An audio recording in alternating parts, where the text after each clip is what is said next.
নমস্কার বন্ধুরা, এগুলো হলো সজনে ফুল। আর আমাদের একটা গাছ আছে উঠোনে, ছোট্ট গাছ, গত বছর লাগিয়েছিলাম, তো সেই গাছ থেকে এগুলো পড়েছে। তো আমি সকালে গিয়ে এগুলো কুড়িয়ে নিয়ে এসেছি। ওই একটু বাতাস মতো হয়েছিল কালকে, তো অনেকগুলো ফুল পড়েছে দেখলাম, দেখে এগুলো কুড়িয়ে নিয়ে চলে এলাম। তো এখন কিন্তু এগুলো রান্না করব। তো ফুলগুলোকে ভালো করে বেছে ধুয়ে পরিষ্কার করে নিয়েছি, আর একটু আলু দেবো, সেই জন্য একটা আলু কুচিয়ে নেওয়া হয়েছে। এখন কিন্তু রান্নাঘরে চলে এসে গ্যাসের ওপর কড়াই বসিয়ে দিয়েছি। কড়াইয়ের মধ্যে দিয়ে দিলাম একটু সর্ষের তেল। এখন দিয়ে দিচ্ছি ওই হাফ চামচ পরিমাণ কালো জিরে আর একটা শুকনো লঙ্কা।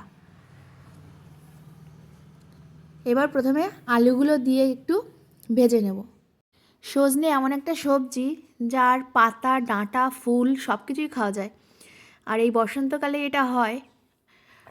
এটা কিন্তু বসন্ত রোগের প্রতিরোধক হিসেবেও ব্যবহার করা হয়। সজনের গুণাগুণ প্রচুর, এটা বলে শেষ করা যাবে না। তো যাই হোক, আমার কিন্তু আলুটা মোটামুটি ভেজে নেওয়া হয়ে গেছে। এখন এর মধ্যে দিয়ে দিচ্ছি সজনে ফুল। প্রত্যেক বছর মোটামুটি আমরা সজনে ফুলটা খাওয়ার চেষ্টা করি, আর খেতে ভালোও লাগে, সত্যি খুব ভালো লাগে। তো এবছর এখনও খাওয়াই হয়নি, আজকে আর কি বানাচ্ছি। তো ফুলগুলো দিয়ে কিন্তু একটু ভালো করে নেড়ে চেড়ে নিলাম।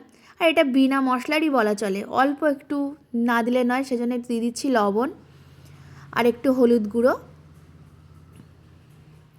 আর সামান্য একটু চিনি। চিনিটা অপশনাল, কেউ যদি না দিতে চায় কোনো অসুবিধা নেই।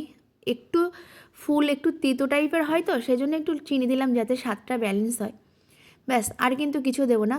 এবার একটু নাড়াচাড়া করে এটাকে নামিয়ে নেব। এটা কিন্তু আমার রেডি হয়ে গেছে।